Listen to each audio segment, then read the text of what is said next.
Привет! Меня зовут Людмила, и с вами Людмила Шпакова в потоке. Наш сегодняшний разбор называется так. Вы в его сердце или он пытается вас отпустить? И у нас с вами будет 3 позиции. Загадывайте, пожалуйста, мужчин. Можете одного, можете всех 3, да, если имеются в наличии. Значит, и начнем мы, как обычно, с сигнификации.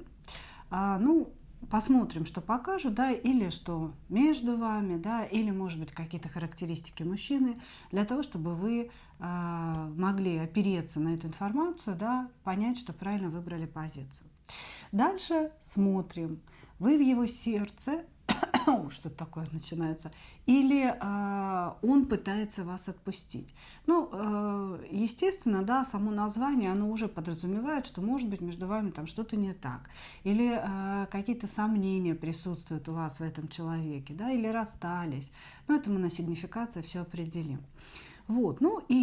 Конечно, всегда интересно узнать, что будет дальше, да, что будет дальше не в плане что вам пошлют высшие силы, а что будет дальше с точки зрения действий этого человека. Будет ли он действовать, будет ли он как-то развивать ваши отношения, или все вот как бы останется на том же уровне. В общем, сейчас все будем расследовать. 2, 3 идут в ожидании у нас. Единички. Приветствую вас. Угу.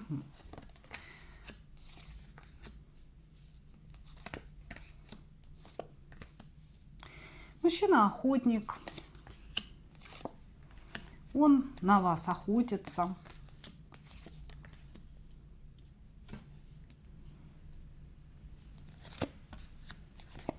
А что между вами?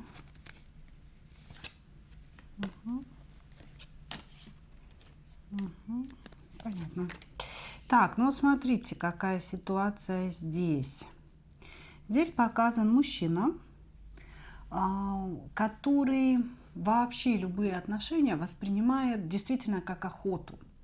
То есть он выбирает себе женщин, которые заведомо круче, чем он. Богаче, красивее, умнее, талантливее. То есть он себе выбирает каких-то, знаете, вот прям уже заведомо императриц, всех из себя жезловых королев и так далее. Ему не нравятся женщины спокойные, домашние, ему нравятся женщины, которые добиваются своего. Очень часто он выбирает карьеристок, да, женщин, которые строят карьеру, строят какой-то бизнес и очень хорошо знают себе цену.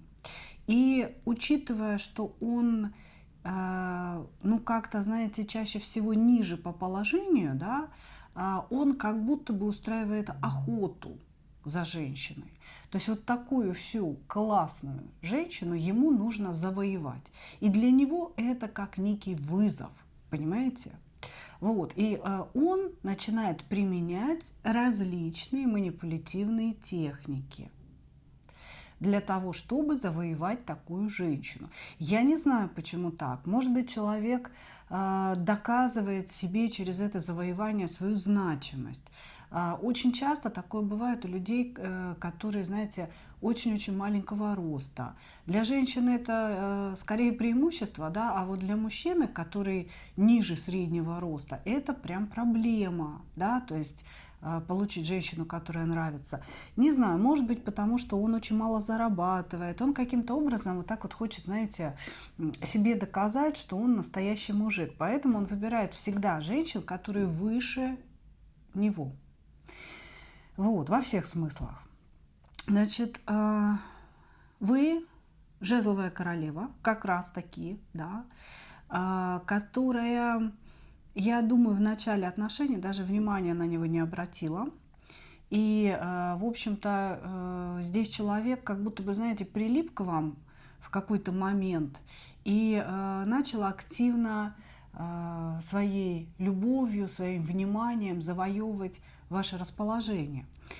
И тут показано просто, что как будто бы сначала он был просто вашим поклонником или каким-то вашим учеником, или, может быть, младшим коллегой, да, и вы на него смотрели, как-то так вот, такой вот мальчишка, да, которого, ну, надо как-то поучить, да, там, пригреть и так далее. Ну, скорее снисходительно вы на него смотрели.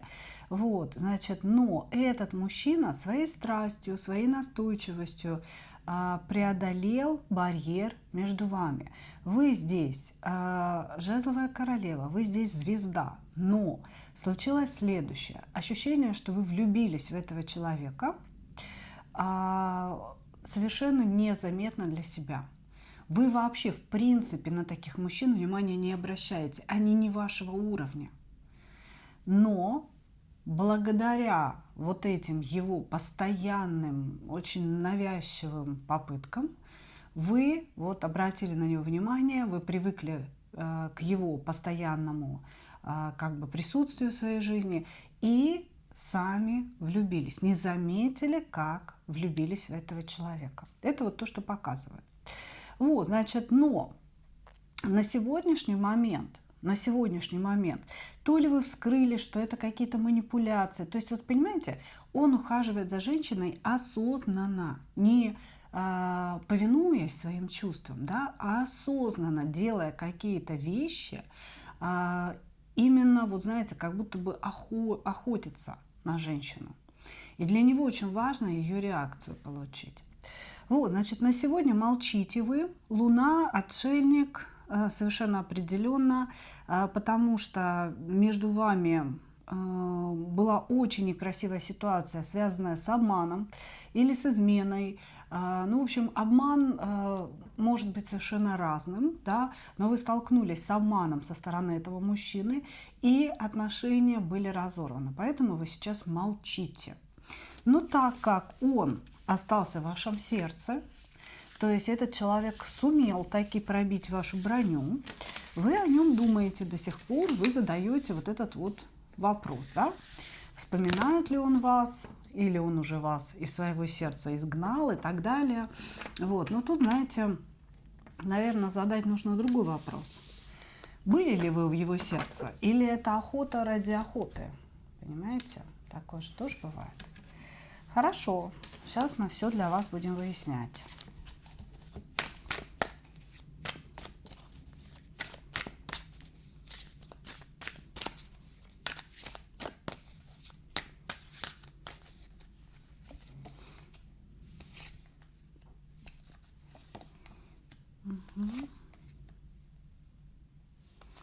Что сейчас происходит в его сердце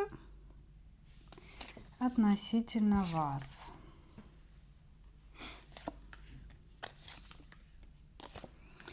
Пытается он вас забыть. Да, тут вот прям конкретный ответ, что человек пытается вас забыть, пытается вас обесценить и в своем сердце, и в своих мыслях. Здесь очень много агрессии в вашу сторону. Очень много агрессии. Знаете почему? Вот с одной стороны, сигнификация показала, что вы сдали свои позиции. Ну, в каком смысле сдали? Да? Влюбились. Влюбились в человека, в которого, ну, скажем так, в здравом уме не влюбились бы. Вот так. То есть вы бы его не выбрали самостоятельно, если бы он не приложил к этому усилия. Вот, значит, вы подвлюбились, но как бы он об этом не знает. Понимаете? То есть в его сердце вы до сих пор недоступная десяточка пентаклей, которую ему не удалось ни продавить, ни подчинить. У него почему-то существует, знаете, некая идея контроля над женщиной, что женщина должна быть в подчиненном положении, она должна буквально вот без него умирать, скулить и так далее. Вот, не удалось вас продавить на вот эту вот реакцию, понимаете? И вы до сих пор, ну, занимаете какой-то пьедестал в его сердце. Я бы, ну, первое, да, вы в его сердце, и, значит, там у вас очень высокое положение, вы сидите буквально на троне, и этот человек откуда-то снизу на ваш трон, значит, смотрит. Вот. Но если мы говорим о каких-то чувствах, то тут очень много злости и очень много агрессии. человек почему-то бесится. Ну, первое, да, он где-то наблюдает вашу жизнь, я думаю, в социальных сетях, наблюдает за тем, что вы улыбаетесь, прекрасно выглядите. Быть может, вы ставите фотографии с курортов, может быть, с какими-то мужчинами, может быть, если вы замужем, с мужем, да, но везде на этих фото вы очень счастливы. И вот этому человеку, ему от этого прям тошно, вот тошно. Как ты можешь без меня, когда мы молчим, когда разрушены отношения, как ты можешь так прекрасно выглядеть? Как ты можешь улыбаться? Как ты можешь цвести и пахнуть? Ведь меня же рядом нет, женщина, ты что? Вот, то есть здесь очень много злости и агрессии, и поэтому здесь скорее, знаете, не любовь к вам в сердце у человека, а какое-то, знаете, чувство нереализованного желания. Знаете, когда вот охотник промахнулся, долго выслеживал прекрасного зверя, да, и промахнулся в последний момент. И этот зверь такой типа, ага, пока-пока, дружок, и убежал навсегда, понимаете? То есть вот у него чувство бессилия от того, что он упустил какой-то момент, он что-то сделал неправильно, и вы скрылись в тумане. Это, конечно, не любовь. Это не любовь. Это какое-то собственничество. Это, ну, я не знаю, какое-то желание, знаете, приковать вас кандалами к себе, да, и чтобы вы выполняли какие-то его желания. Здесь, безусловно, вы в его сердце есть, но нет любви к вам. Есть восхищение, есть преклонение, и есть какая-то открытая ненависть даже не к вам, а к тому, что не удалось прогнуть, не удалось подчинить. Вот. Видимо, вы человеку свою влюбленность не демонстрировали. Ну, то есть вы заинтересовались, но старались все равно держать себя как-то, знаете, в рамках. Вот, значит, очень много ревности и очень много страхов у этого человека. Но эти страхи, они, знаете, связаны скорее с ним самим. С тем, что он неудачник, с тем, что вы никогда с ним и не будете, что все это останется только мечтой, что он зациклен на вас, но это не имеет никакого выхода. Понимаете? То есть как бы он зациклен действительно на вас, он очень много думает, очень много за вами следит, ищет информацию о вас. Вот. Но, простите, это у меня... Я гладила лису, и летает очень много шерстинок. И, видимо, я так ее нагладила, что они у меня тут везде. И поэтому я немножко чешусь. Вот, значит, человек чувствует себя ничтожеством. Он очень хотел бы, чтобы вы были его женщиной, но он понимает, что это нереализуемо. Выхода фантазии нет и не будет. Вы никогда не будете с ним. То есть у него есть четкое убеждение в этом. И от этого злость на вас, ненависть к вам и желание вот как-то, знаете, сделать больно. Желание уколоть конкретно вас. Вот. И, конечно, он пытается подавить в себе все эти эмоции, свою зацикленность, то, что ему хочется искать о вас информацию. Я бы сказала, здесь человек с утра встает, начинает, знаете, сразу включил там телефон, компьютер, начал рыскать, чего, когда выходила, какие фотки ставила. Вот такие вот истории с ним происходят. И он хочет от этого уйти, он хочет от этого избавиться, а у него не получается. Он реально сидит вот в этой зависимости. И чем больше вы молчите, тем больше он за вами следит. Но пытается он избавиться от этих чувств. Поэтому да, вы в его сердце, и да, он пытается вас из этого сердца выдавить и изгнать. Хорошо. Будет ли он как-то действовать? Будет ли он как-то действовать?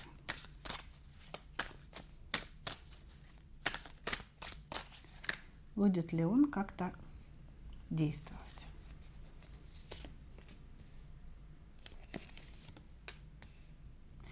У него, знаете, ну, тут парень болен, честно скажу. Может быть, какое-то нервное, может быть психическое расстройство. Ему бы вообще вот сходить к доктору, да, если честно, что не нравится мне товарищ сталкер. Короче говоря, здесь, понимаете, для вас будет хорошо, если этот человек в открытую действовать не будет. Потому что вот веет от него, веет какой-то, ну, извините меня, да, ненормальностью, что ли, понимаете. Сложно сказать, кто у нас нормальный, кто ненормальный, да, но есть такие явные отклонения, которые несут угрозу жизни. Вот здесь и действия человека, его мысли, его какие-то зацикленности, они прям очень сильно настораживают. Потому что вы-то слышите, как я рассказываю, да, а я чувствую энергию, идущую от человека, и провожу ее через себя. И мне совершенно не нравится, мне неуютно от этой энергии. Поэтому этот человек пока не намерен действовать в открытую, в вашу сторону. Но вы для него навязчивая идея, и это не очень хорошо, понимаете? Человек вами болеет. Во-первых, у него страшные головные боли и без вас, да, то есть как вообще в принципе физические головные боли. Этот человек много времени проводит в постели, может быть, он где-то лежит в больнице. Этот человек, такое ощущение, что у него был момент амнезии в своей жизни, да, что он помнит какое-то прошлое, но не помнит настоящее. То есть у него происходят нехорошие процессы в мозге. И почему-то на его действия нам рассказывают о том, что с ним происходит. То есть он в открытую пока в ближайшее время действовать не будет. Но вы для него навязчивая идея о счастье, навязчивая идея о том, что вот рядом с вами что-то в его жизни изменится. На сегодня он только следит, но может быть, потому что он обездвижен, потому что здесь все-таки показано, что он чем-то болеет. Вот. Может быть, поэтому он сидит в телефоне и в компьютере так часто, да, и не действует. Вы для этого человека какой-то идол, к которому он очень сильно стремится. И сейчас он считает, что он вас потерял навсегда. И пока эта ситуация, она как бы висит в воздухе. Действий пока не будет. И я очень надеюсь на то, что их не будет совсем. Потому что парень нездоров. У него очень много агрессии. И это все может на вас выплеснуться. Ну, в общем, не дай бог, короче говоря. Благодарю вас. Благодарю вас, единички. Благодарю вас.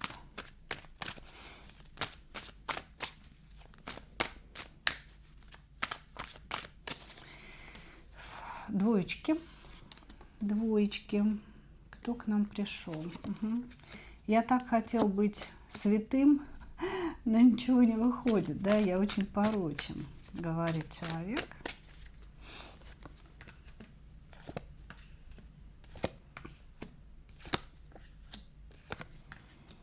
Вы знаете, здесь кубковый король, ну, такой эмоциональный, на самом деле, энергетически достаточно слабый человек.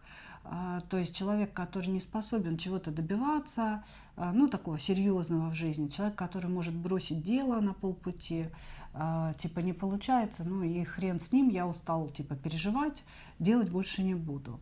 Вот, значит, может очень красиво говорить, присылать стихи, писать стихи. Такой, знаете, велеречивый человек, велеречивый, обидчивый человек, который что-то вы не то сказали, как-то пошутили, знаете, неудачно, саркастически или саркастично, может быть, правильно сказать.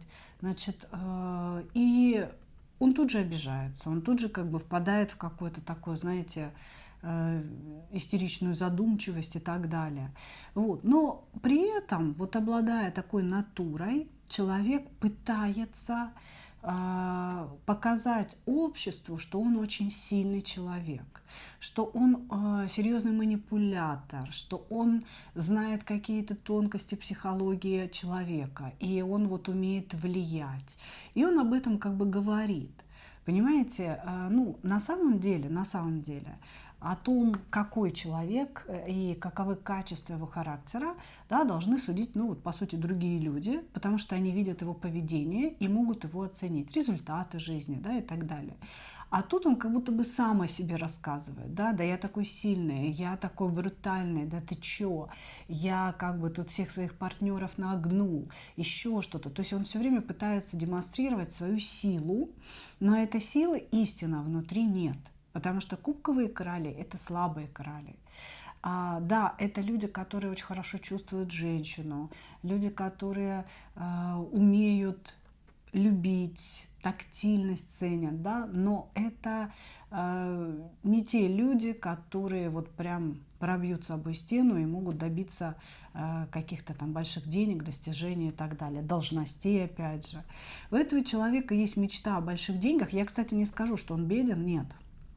У него, в принципе, все нормально с деньгами, но у него есть мечта о каких-то больших деньгах.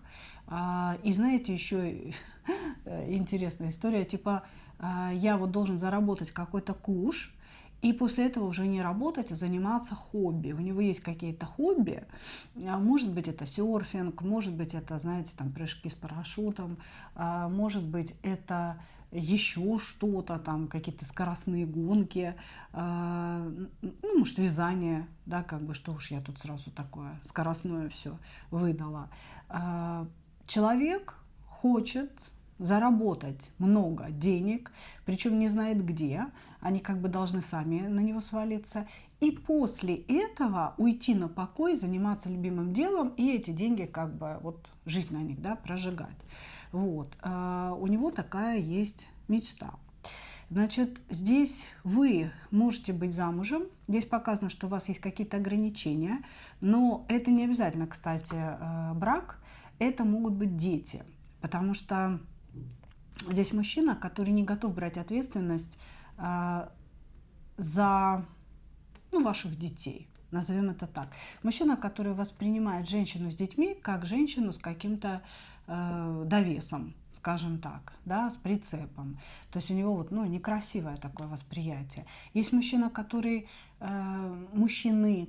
считают, что женщина с ребенком, да, если я люблю женщину, я люблю ребенка, а этот считает, что вот женщина как бы отдельно, потому что я с ней сплю, там какие-то отношения происходят, а это вот все довесок, и это ее проблемы. Понимаете? И вообще идеально, когда у женщины нет детей, чтобы не было проблем. Вот. Значит, поэтому здесь у вас есть какие-то ограничения. Это могут быть дети, это может быть брак, это может быть родители, за которых вы отвечаете. И он как бы, знаете, вот говорит о том, что выбор в вашу сторону невозможен, потому что у вас есть вот эти ограничения. Понимаете? Здесь мужчина считает, что он вас выбирает, он решает да-да или да-нет, и он пока типа вас не очень выбирает. Вот так. Я не вижу, чтобы у вас было прекращено общение, потому что здесь по рыцарю кубков общение, скорее всего, присутствует. Общение чаще всего идет по переписке или по созвону, то есть общение на расстоянии. И мужчина здесь ведет себя как собака на сене. То есть, как только вы ругаетесь и вы отходите в сторону от него, он начинает написывать, он начинает названивать: никуда не уходи, я же люблю тебя, ты моя любимая, но любить я тебя буду на своих условиях, да, сильно близко не подходя ни к твоим детям, ни к тебе, ни к ответственности. Как-то так. Знаете, такая очень удобная для него форма любви. Хорошо. Давайте посмотрим, вы в его сердце или он пытается вас отпустить из этого сердца.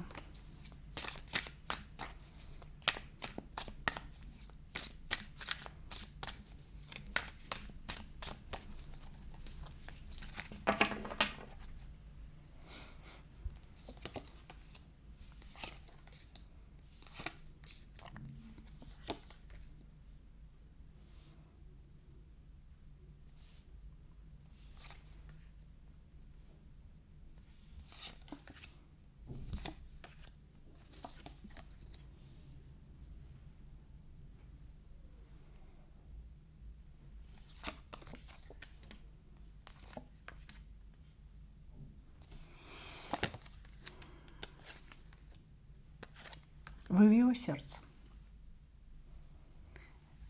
Сначала я хотела сказать, что не совсем сердце вы у него, как бы есть и другие места у мужчины, да, а тут оказалось и в сердце.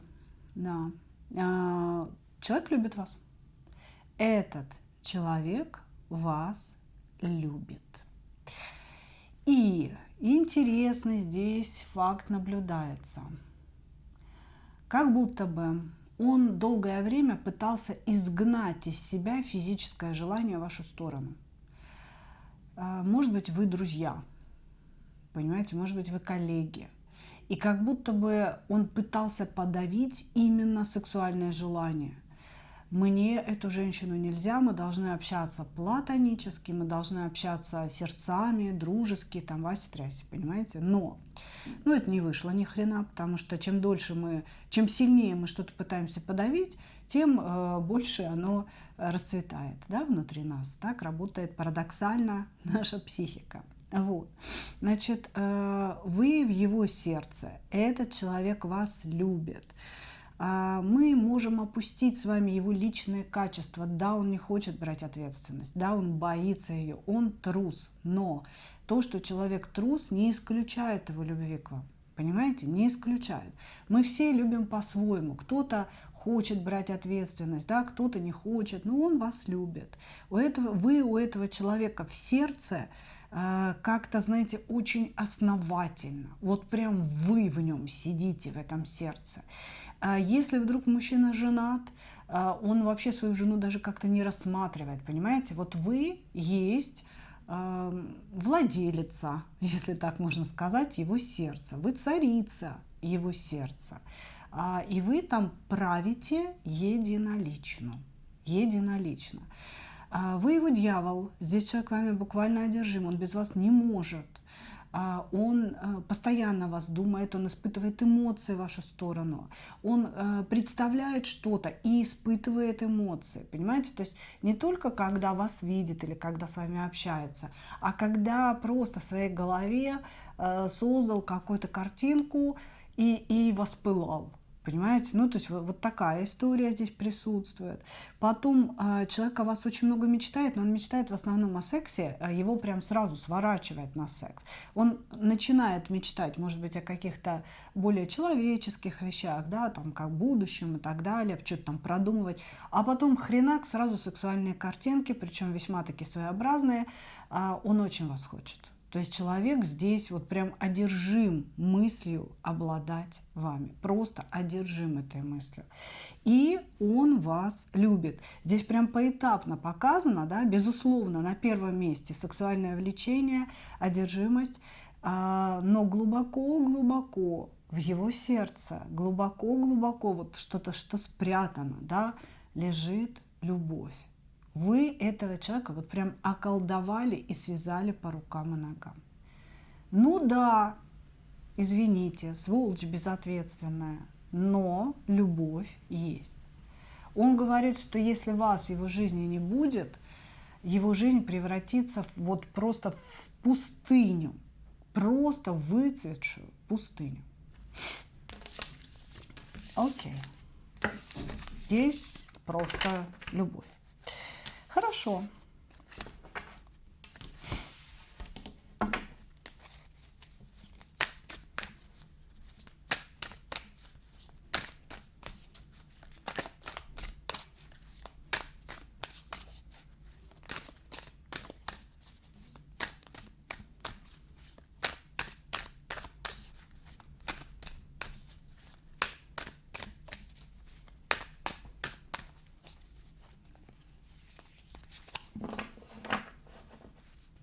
Действие.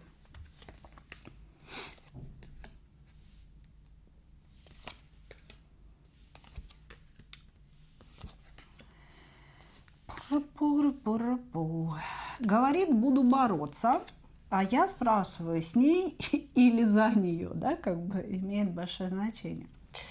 А он говорит за деньги. То есть тут на данный момент у человека есть какие-то, ну, скажем так, провалы в финансах, да, то есть не все хорошо с финансами. И он сейчас пытается заработать, восстановить финансы, что-то, короче, сделать для того, чтобы их было больше. Делает почему-то это в тайне. Не знаю почему. Может, в тайне от вас, может быть, еще в тайне от кого-то. Вот, значит, на сегодня ситуация будет подвешена какое-то время. Потому что здесь зарабатываются деньги. Причем именно зарабатываются. Он не просто там что-то говорит об этом, да, но скорее, что если в тайне держит, он не говорит. Здесь ощущение, что он, может, поехал куда-то на заработки, понимаете, где можно сразу много заработать. И вот после этого момента человек к вам появится. Человек к вам появится, проявится. Здесь будет какой-то серьезный разговор о будущем. Здесь будет разговор о его любви, о том, что он что-то не может вам предложить, а что-то может вам предложить. То есть здесь мужчина будет действовать в вашу сторону не сейчас. Сейчас ситуация подвешена, потому что он зарабатывает деньги, но, возможно, вам об этом не говорит. Вот, то есть ему нужны деньги, чтобы к вам приехать. Ему нужны деньги, чтобы к вам прийти с каким-то предложением. Понимаете? Ну, не знаю. Не знаю, какое здесь будет предложение. Короче говоря, девчонки, ждите. Он действует поэтапно, у него прям план какой-то в голове. Самое главное, что здесь есть очень много чувства, вот, поэтому человек сейчас урегулирует какие-то свои вопросы, да, и ждите, что он будет говорить, что он будет предлагать. Благодарю вас, мои дорогие.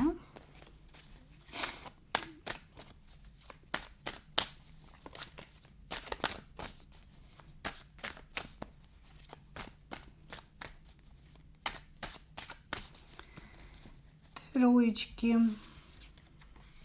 Кто пришел, что между вами? Здесь ваши взаимоотношения начались с какой-то помощи кого-то кому-то. Или человек пришел к вам за помощью, может быть, за какой-то услугой. Или вы обратились к нему за какой-то услугой. Здесь вы не коллеги, а именно... Здесь было какое-то обращение за помощью и удовлетворение этой, ну, как бы этой просьбы, скажем так, да. Например, он ваш доктор, вы пришли к нему лечиться, да, там, может, массажист какой-то. Или вы его банковский брокер, не знаю, почему у меня вообще в это все вылезло, да, но вот так, да. Или вы его юрист, или вы, допустим, нотариус, к которому он пришел подписать какой-то договор. Вот, значит, здесь знакомство вот из этого состоит. Вот, и здесь, безусловно, между вами отношений нет. Это какие-то, знаете, прыжки мужчины в вашу сторону. Причем по пажу жезлов это прыжки такие, извините за выражение, пойдем трахаться. Не хочешь, ну ладно, я завтра позвоню. И там через денек, ну что там, не надумала, да, как бы приезжай ко мне, давай что куда. Ну то есть вот какие-то такие, знаете, здесь мужчина, вот он делает предложения весьма определенные, которые кроме вот этого предложения ничего не несут, ничего не скрывают больше, да, и даже у вас не дают вам возможности пофантазировать об отношениях как таковых. Мужчина хочет просто постельки, все. И все, что он вам предлагает, это постелька, постелька, постелька. Он себя рекламирует с разных сторон. Он может вам говорить о том, что женщины к нему прыгают в постель. Или наоборот говорить, что его никто не любит, полюби хоть ты меня, понимаете? Ну, то есть он все время себя рекламирует тем или иным образом. Вот. Но рекламирует только для того, чтобы вас заманить в постель. Ну вот карты показывают, что, скорее всего, постели еще не было, и, возможно, вы ему отказали и сказали, слушай, ну ты немного ошибся, да, как бы я не про это. Может быть, вы сказали, я женщина свободная, я хочу замуж, я хочу брака, я хочу серьезного отношения к себе, и как бы, пожалуйста, не занимай мое время, да. Вот. Но вот эти прыжки, они как бы продолжаются. Может быть, здесь человек говорит слово «люблю». Да, может быть, чтобы затащить вас в постель, Он говорит: я влюбился, я люблю тебя, да я вот хожу там мимо твоей конторы или мимо твоего кабинета, да, и просто вот весь изнываю от этой любви, ты у меня не идешь из головы, все время как бы думаю о тебе. Вот, он может говорить слово «люблю», но по факту в постель хочет вас. Он хочет вас в постель, причем по пажу жезлов это никогда не о длительных отношениях. Понимаете, паж жезлов — это человек, который разово все это дело совершил, да, и быстренько убежал. Это мужчина, который убегает после секса, да, то есть он не будет с вами там лежать в постели, разговаривать какие-то разговоры, не поведет вас ужинать. Нет, он просто встает, штаны застегнул, вы меня извините за прямолинейность, да, говорю как есть, и ушел. Вот и все. А женщина потом такая вся, знаете, как бы, что не так. Начинает мучиться. А позвонит он, не позвонит. Окей. Давайте посмотрим.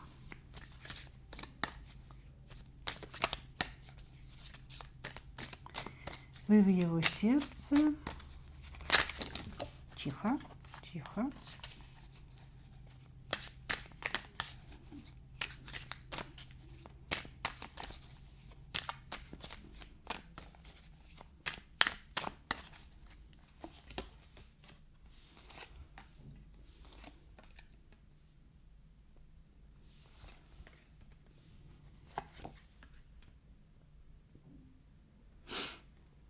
Нет, вы не в его сердце.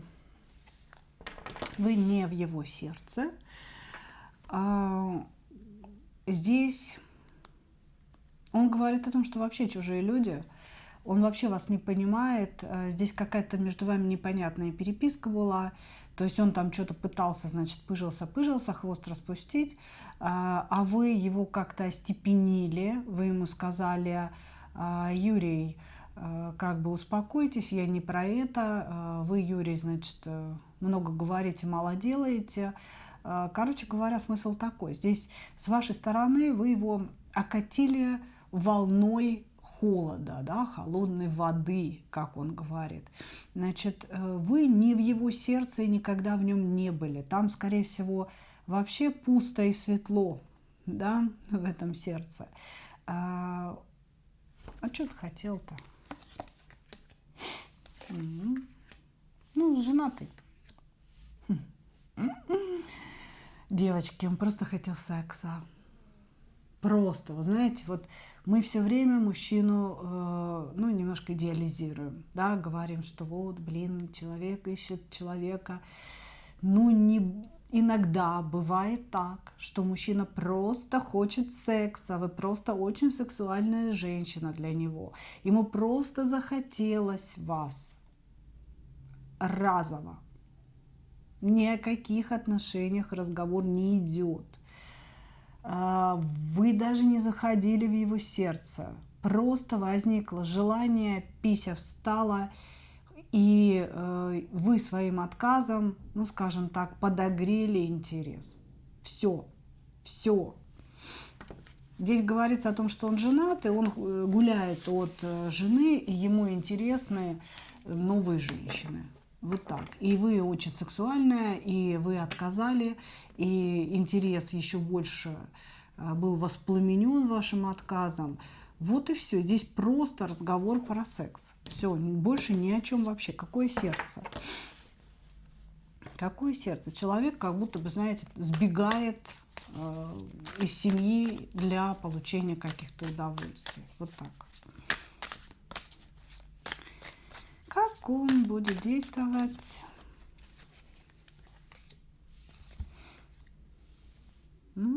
Плести вам в уши паутину из слов.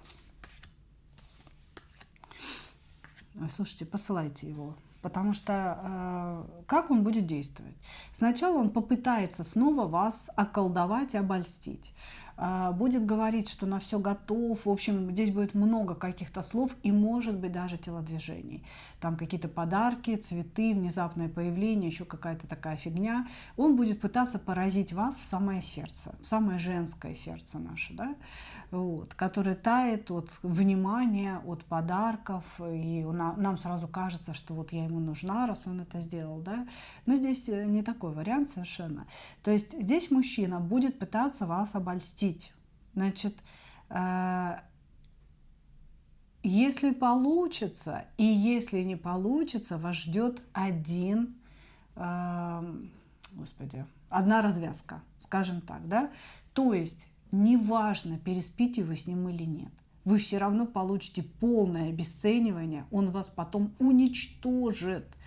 Словами же, вот так, как он сейчас будет петь вам о любви для того, чтобы заманить вас в постель, потом он вас полностью обесценит. Он будет говорить вам о том, что вы его не устроили, что вы, в общем, ниже нижнего предела, и как женщина никто и ничто, и не особо ему хотелось, а вы сами хотели, сами его соблазнили. Но это в случае, если переспите. Если не переспите, немножко по-другому, но человек вас оскорбит. Вот прям здесь четкие карты оскорбления и унижения. Может быть, за то, что так долго пришлось вас добиваться. Я не знаю, здесь, у мужика действительно такое травмированное эго. И я думаю, что он самоутверждается за счет женщин. Поэтому здесь, девчонки, неважно, что получится. Будете вы с ним вступать в интимные отношения или нет, вас все равно ждут оскорбления. То есть в любом случае сначала человек будет про любовь говорить, а потом уже будет говорить то, что он действительно думает, и все это будет приправлено изрядной долей злости, агрессии и вот прям, знаете, желания как-то вас унизить и уничтожить. Вот как-то так. Понимаете, как-то так. Это к вам не имеет отношения, это мужчина такой. Это такой мужчина. Я же говорю, в сердце там пустенько, так же, как и в душе. Ну что, мои дорогие, вот такой получился у нас разбор. Я благодарю вас за ваше внимание. И, как обычно, хочу пожелать вам только одного. Встретить свою настоящую любовь и не потерять в ней себя. Ну а мы увидимся с вами в следующих видео. Пока-пока.